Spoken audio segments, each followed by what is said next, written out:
Hello students and welcome to this new lecture where we will see our supplementary reader chapter number 4 in the kingdom of fools. Fools मतलब बेवकूफ लोग. अब kingdom of फूल्स मतलब बेवकूफ लोगों का राज्य. ठीक है, तो इसके बारे में हम बात करेंगे. चैप्टर नंबर 4 है हमारा सप्लीमेंट्री रीडर का. भाई it is believed that fools are so dangerous that our only wise people can only manage them. तो ऐसा माना जाता है कि बेवकूफ इतने डेंजरस होते हैं, इतने खतरनाक होते हैं कि खाली बुद्धिमान लोग ही उनको हैंडल कर सकते हैं. अब यहाँ पे कौन बेवकूफ है और उनके साथ क्या होता है उसके बारे में हम बात करेंगे. तो ध्यान से सुनिएगा. हिंदी में पूरा अनुवाद, हिंदी में पूरा आपको एक्सप्लेनेशन में कर रहा हूँ. ठीक है, और कोई भी हार्ड वर्ड होगा तो मैं आपको बताऊंगा. ओके भाई, ये बेवकूफों के राज्य के अंदर दोनों राजा और उसके मिनिस्टर दोनों इडियट्स थे. ठीक है, वो दूसरे किंग जैसे अपना राज्य चला रहे हैं वैसे उनको अपना राज्य नहीं चलाना है. तो उन्होंने डिसाइड किया कि भाई दिन को रात में बदल देते हैं और रात को दिन में बदल देते हैं. मतलब रात को दिन में तो वो नहीं बदल सकते ना, लेकिन वो जो जैसे चल रहा है किंगडम उसको उल्टा करना चाहते हैं वो. ठीक है, तो उन्होंने ऑर्डर किया सारे लोगों को कि रात को जगना है, अपने खेतों को रात को बोना है, खेतों को रात को खेड़ना है. ठीक है, और जो बिजनेसेस हैं अपने वो सारे अंधेरा होने के बाद शुरू करना है. और जैसे ही सन बाहर निकले, ठीक है, जैसे ही सूरज उगे वैसे सोने चले जाना है.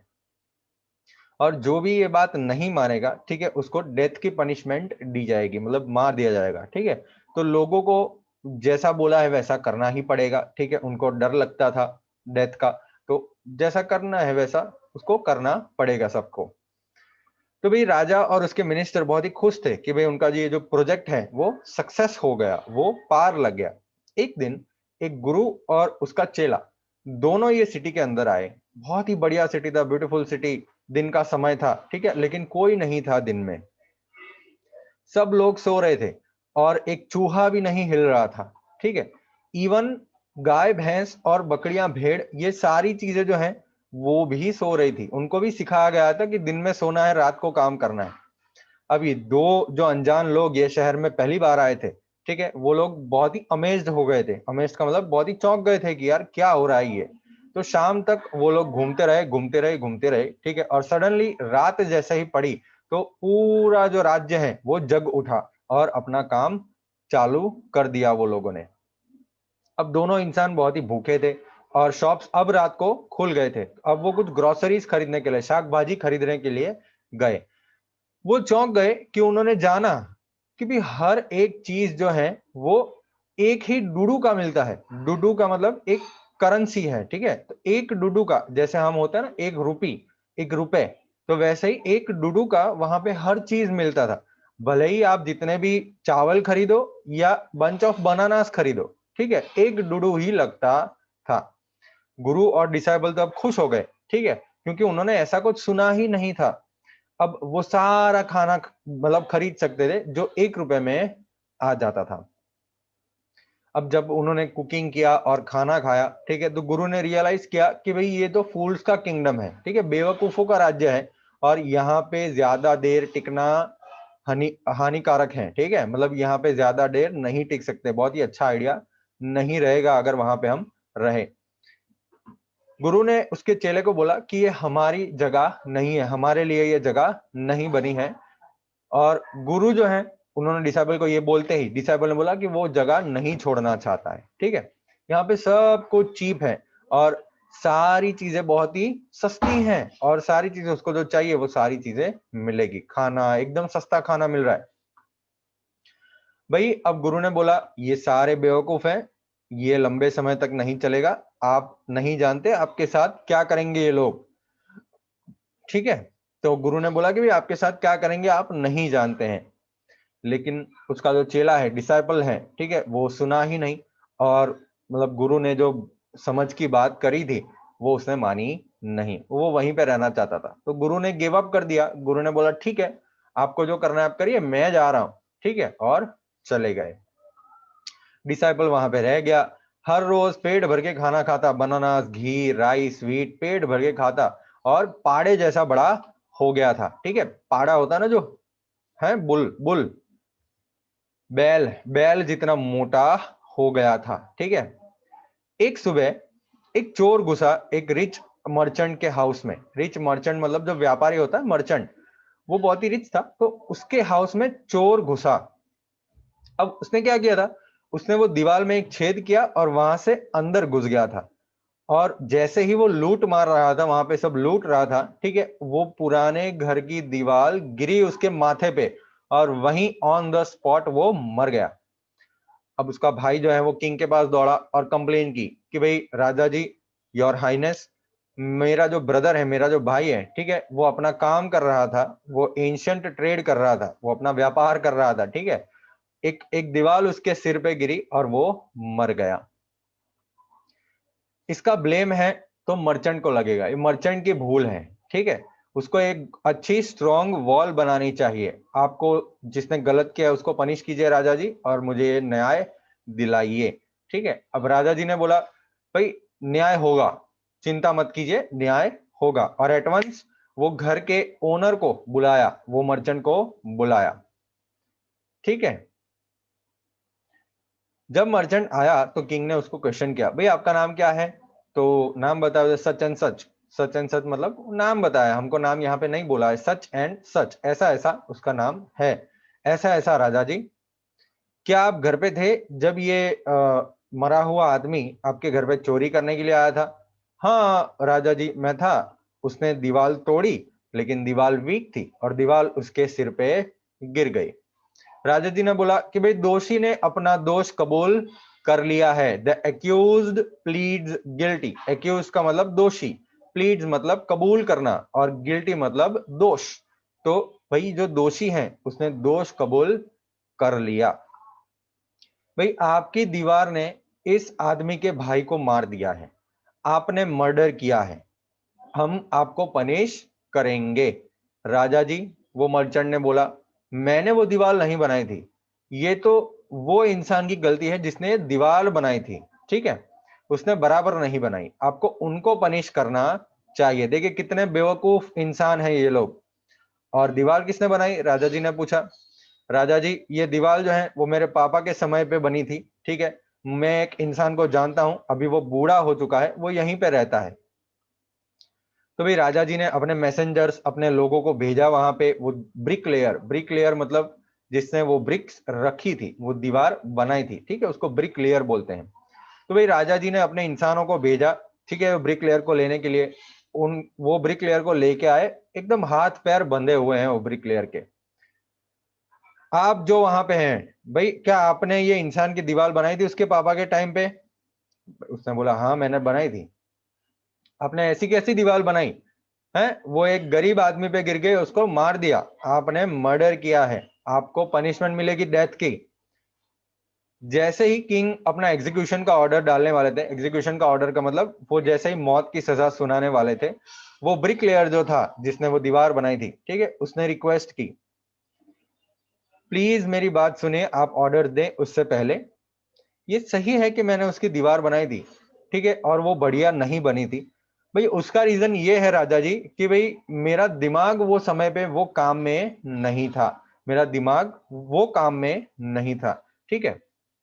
मुझे बहुत ही पक्का याद है, एक डांसिंग गर्ल थी जो इधर उधर पूरे रास्ते पे पूरे दिन चलती रहती थी, और उसके जैसे ही वो घुंघरू झनकते थे, ठीक है, एंकलेट्स, घुंघरू जो पैर में पहने जाते हैं, तो उसके जो घुंघरू हैं वो झनकते थे। तो मेरी जो आंखें हैं और मेरा जो दिमाग है वो मैं दीवार पे नहीं रख पाया जो मैं बना रहा था। मेरी आंखें, मेरा दीवार वो लड़की की तरफ खींची जा रही थी। आपको वो डांसिंग गर्ल को पकड़ना चाहिए, मुझे मालूम है वो कहाँ रहती है। देखिए कितने बेवकूफ है राजा, सुनिएगा कितने बेवकूफ हैं वो, ठीक है। अब सही है, ये केस गहरा होता जा रहा है, हमको ये केस के अंदर छानबीन करनी पड़ेगी। इतने कॉम्प्लिकेटेड केसेस में जज करना इजी नहीं है। वो डांसर को पकड़ के लाइए जहां भी है। अब वो डांसर जो अब बूढ़ी हो चुकी थी, ठीक है, अपने पैर थरथरा के कोर्ट में आई। क्या आप वो समय पे रास्ते पे इधर उधर पूरे दिन घूमती थी? है बहुत सालों पहले जब ये गरीब आदमी दीवार बना रहा था, क्या आपने उसको देखा था? तो डांसर ने बोला हाँ राजा जी मैंने देखा था, मुझे याद है। तो आप इधर उधर घूमती रही, ठीक है, आपके घुंघरू जो है वो झनकते रहे, आप जवान थी और आपने इसको डिस्ट्रैक्ट किया, आपने इसका ध्यान भटका दिया, तो इसने एक बकवास वॉल बनाई, एक गंदी खराब क्वालिटी की वॉल बनाई, जिसकी वजह से वो जो वॉल थी एक चोर के ऊपर गिर गए, उसको मार दिया। आपने एक गरीब इंसान को, आपने एक निर्दोष इंसान को मारा है, आपको पनिशमेंट दी जाएगी, ठीक है।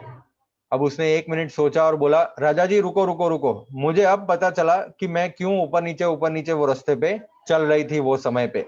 भाई मैंने थोड़ा सोना जो है वो गोल्ड स्मिथ को दिया था कुछ ज्वेलरी बनाने के लिए। तो भाई उसने बोला कि मुझे मालूम है कि मैं ऊपर नीचे क्यों चल रही थी स्ट्रीट पे, ठीक है। मैंने थोड़ा सोना गोल्ड स्मिथ को दिया था, सुनार, ठीक है, सुनार जो सोने का काम करता है। तो मैंने थोड़ा सोना दिया था गोल्ड स्मिथ को मेरे लिए ज्वेलरी बनाने के लिए। इतना लेजी है वो, लेजी स्काउंड्रल, स्काउंड्रल मतलब एक गाली होती है, ठीक है। तो इतना बेवकूफ लेजी है वो, ठीक है, इतना आलसी है वो।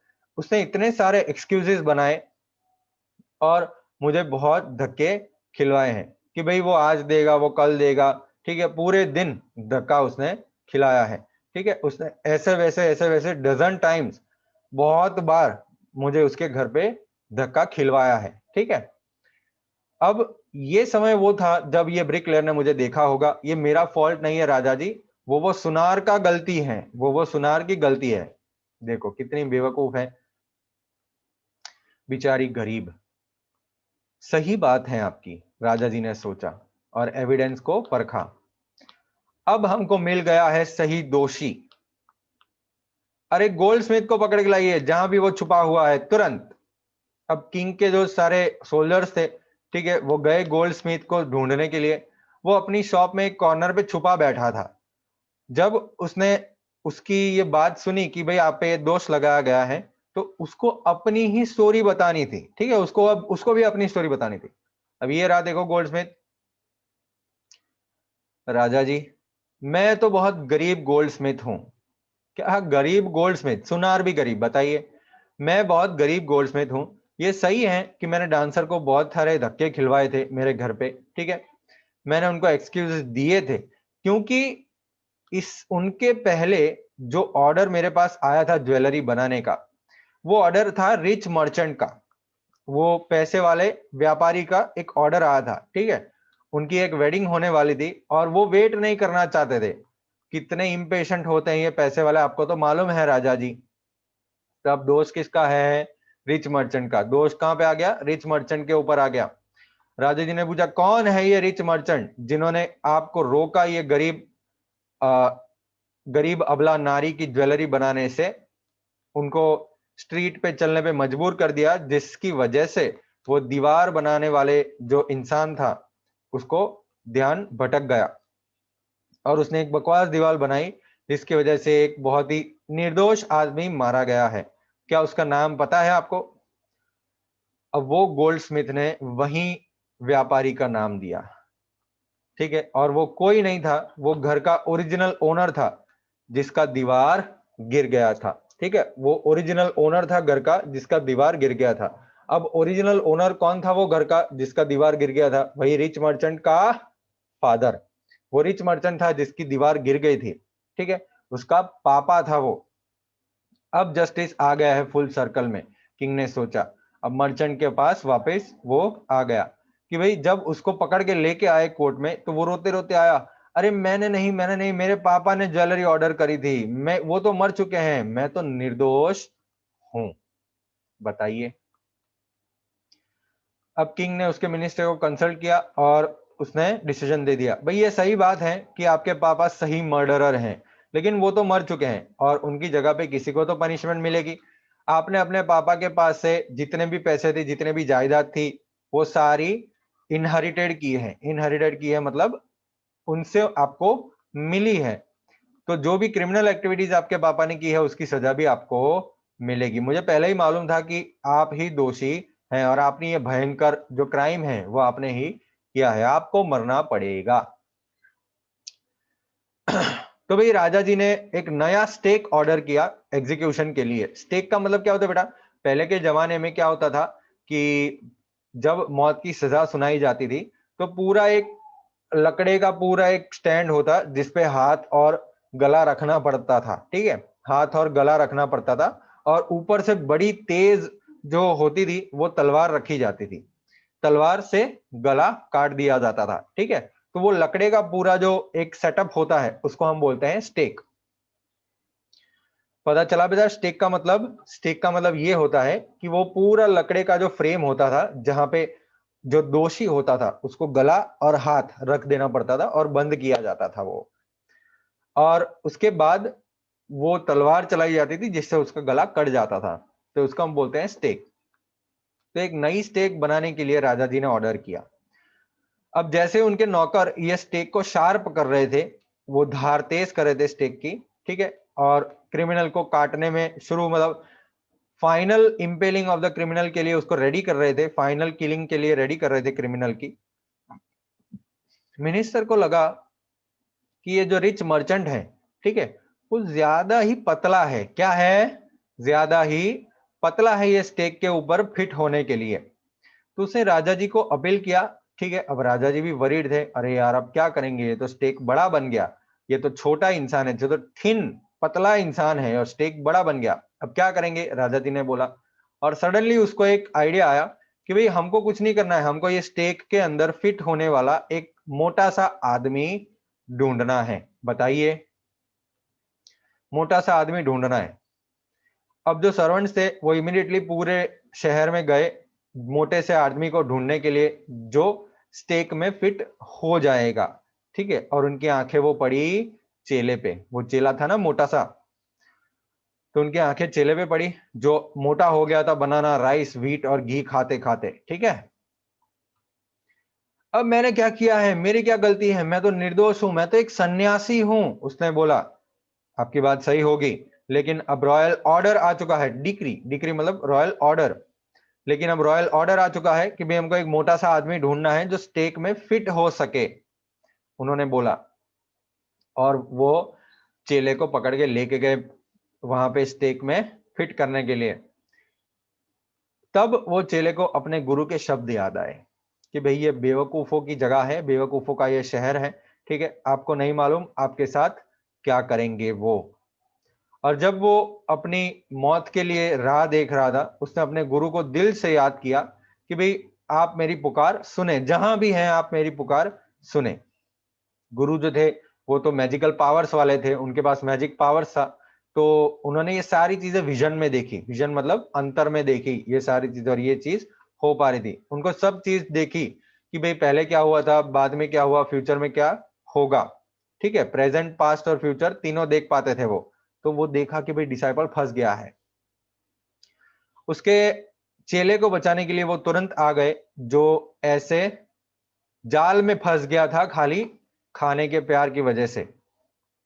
तो जैसे ही वो गुरु वहां पे आए, ठीक है, उन्होंने वो डिसाइपल को, उनके चेले को बहुत ही डांटा, और उन्होंने चुपचाप घुसफुसाया कुछ उसके कान में। कुछ घुसफुसाने के बाद वो किंग के पास गए, ठीक है, और उनको बोला, ओ वाइजेस्ट ऑफ किंग्स, कौन ग्रेटर है, गुरु या डिसाइपल? ओ बुद्धिमान राजा, कौन बड़ा है, गुरु या चेला?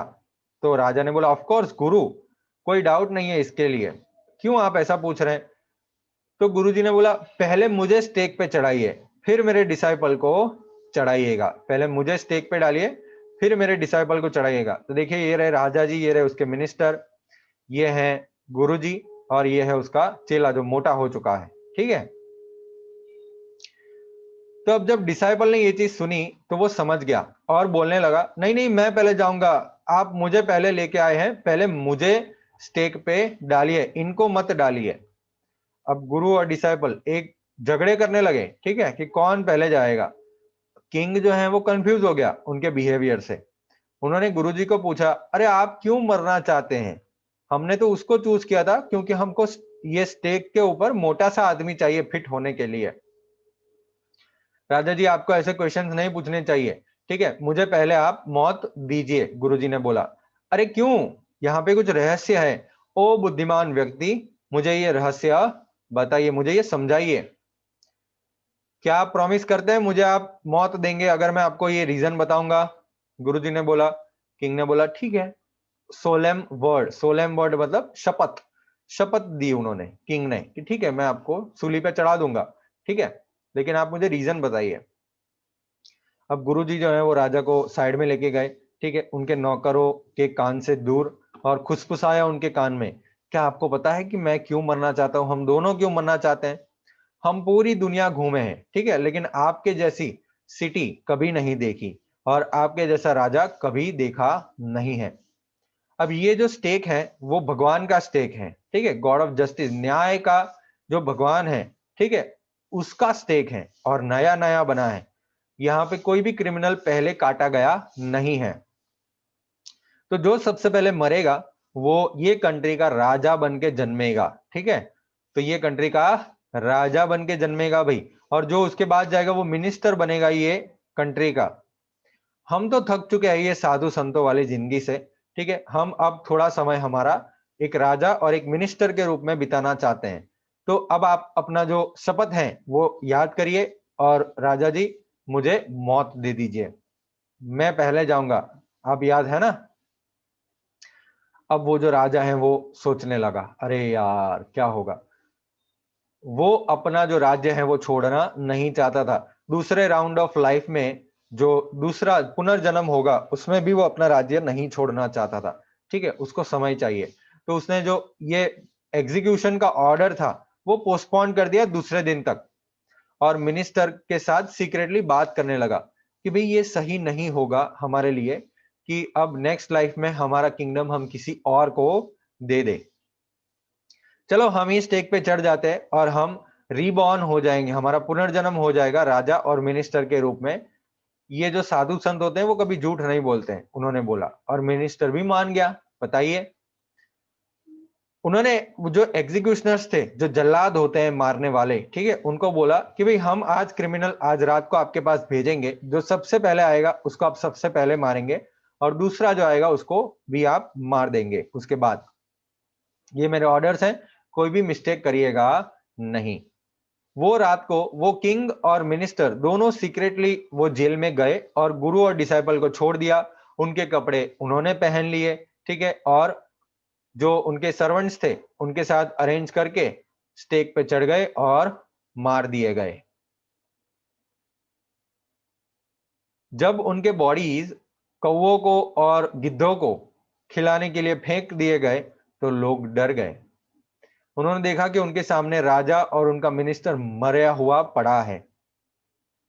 सिटी कंफ्यूजन में है।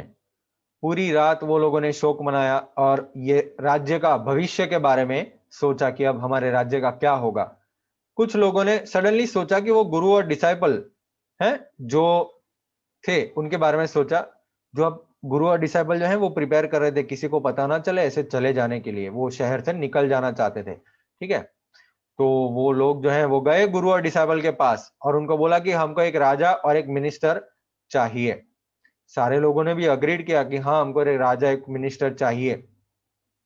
उनको मतलब उन्होंने राजा और उन्होंने गुरु और डिसाइपल को उनका राजा और मिनिस्टर बनने के लिए बोला कि भाई आप जो है वो राजा बन जाइए और आप मिनिस्टर बन जाइए। डिसाइपल जो चेला था, ठीक है, उसको समझाने में बिल्कुल भी समय नहीं लगा, लेकिन गुरु को लंबा समय लगा समझाने में। फाइनली वो अग्रीड हुए, फाइनली वो माने कि भाई ठीक है हम राज्य करेंगे, राज करेंगे, ठीक है, बेवकूफ की जगह पे और सिली मिनिस्टर की जगह पे, लेकिन एक कंडीशन पे कि वो सारे पुराने जो लॉज हैं वो चेंज कर पाए। तो तब से रात अब रात है, ठीक है, और दिन अब दिन है, और अब एक डुड्डू में कुछ नहीं मिलता है। वो ऐसी जगह बन गई जैसी सारी जगहें थी। एक जनरल, एक साधारण, एक बढ़िया किंगडम बना। ओके भाई, ये जो स्टोरी है वो फोक टेल्स फ्रॉम इंडिया से ली गई है, कन्नड़ लैंग्वेज में लिखी गई थी, ठीक है, और लिखी है ए.के. रामानुजन ने। ए.के. रामानुजन ने बुक लिखी है फोक टेल्स फ्रॉम इंडिया, और उसकी एक कन्नड़ फोक टेल है, ठीक है। ये रहे आपका क्वेश्चन आंसर्स। अब 6 क्वेश्चन आंसर्स हैं, थोड़ा कुछ टाइम है हमारे पास तो वो क्वेश्चन आंसर्स हम देख लेते हैं जो आपकी स्क्रीन पे मैं रख रहा हूं। पहले आप स्क्रीनशॉट खींच लीजिए, अगर टाइम होगा तो मैं एक्सप्लेन कर दूंगा। What are the two strange things the guru and his disciple find in the kingdom of fools? तो दो अजीब चीजें क्या थी? तो आपकी स्क्रीन पे आंसर नंबर 1 और 2 मैंने रखा है, उसका स्क्रीनशॉट पहले आप खींच लीजिए। 10, 9, 8, 7, 6, 5, 4, 3, 2, 1। चलिए आंसर नंबर 3 आपके स्क्रीन के ऊपर मैं रख रहा हूं, उसका आप स्क्रीनशॉट खींच लीजिए बेटा। Answer number 3, 10, 9, 8, 7, 6, 5, 4, 3, 2, 1। आंसर नंबर 4, 5, 6 आपके स्क्रीन के ऊपर रखा हुआ है, मैंने स्क्रीनशॉट खींच लीजिए। 10, 9, 8, 7, 6, 5, 4, 3, 2, 1। चलिए वो फर्स्ट क्वेश्चन का आंसर देखते हैं कि कौन सी दो अजीब चीजें देखी थी।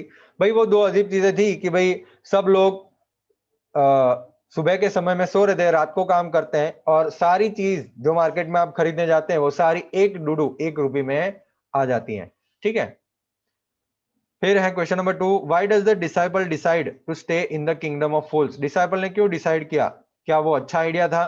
भाई डिसाइपल ने डिसाइड किया वो फूल्स के किंगडम में रहने का क्योंकि वो बहुत ही खुश हो गया था कि सिंगल डूडू में सब चीज मिल रही है, सब चीज बहुत सस्ती मिल रही है। ठीक है, वहां पे चीप और सस्ता खाना मिलेगा, अच्छा खाना मिलेगा। गुरु के मुताबिक वहां पे रहना अच्छी बात नहीं थी क्योंकि ये बेवकूफ है और सिचुएशन लंबे समय तक नहीं चलेगी, और बिल्कुल भी श्योर नहीं थे कि भविष्य में क्या होगा।